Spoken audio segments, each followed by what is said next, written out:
coordonnateur du programme de promotion de la mécanisation agricole et du directeur général du génie militaire, le président Boni Yayi est allé constater l'état d'exécution des travaux d'installation des usines de transformation de produits agricoles de Kouamassé et d'Alada. Le chef de l'État a assisté à la mise en marche des machines qui ont bien fonctionné à la satisfaction générale.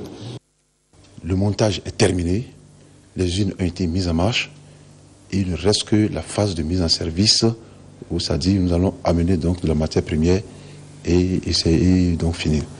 Et par rapport aux caractéristiques, ces usines doivent pouvoir fournir et transformer 500 kg par heure de matière première et pour une durée maximale journalière de travail de 16 heures.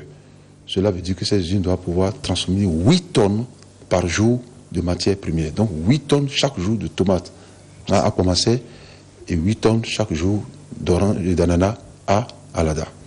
Et cela veut dire donc qu'il faut produire, qu'il faut assurer la production, il faut assurer l'approvisionnement. Et c'est à cet égard que pour une énième fois, je lance un vibrant appel à toutes les forces productrices, toutes les couches et toutes les organisations à multiplier leurs efforts pour que la production soit assurée.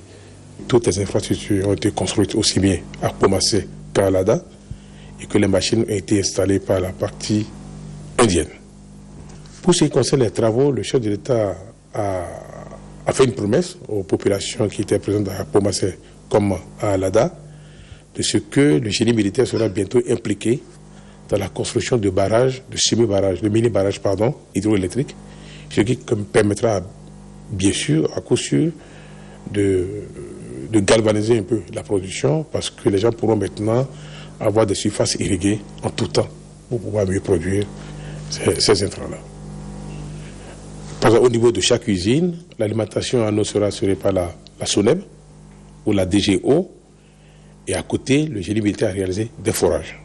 Donc, en cas de panne d'un dispositif, le relais est pris en même temps. Il en est de même pour l'électricité. En dehors de l'énergie fournie par la SB2E, toutes les usines ont connu l'installation de groupes électrogènes pour suppléer en cas de panne à la coupure d'électricité, en cas de panne, pour suppléer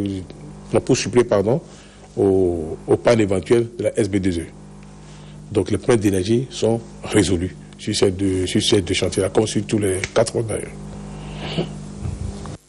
Il faut dire que l'usine de transformation de Kouamassé est destinée à transformer la tomate et celle d'Alada produira du jus d'ananas, ce qui va apporter de la valeur ajoutée à ces deux productions agricoles.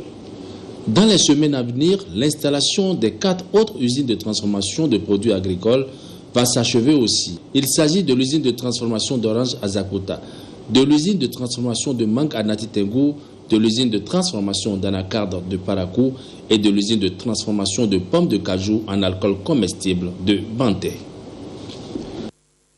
Eh bien, vous suivrez à 22h30 l'intégralité de la visite du chef de l'État sur les sites des usines de Kouamassé et d'Alada. Ce sera avec Edouard Dédégbé.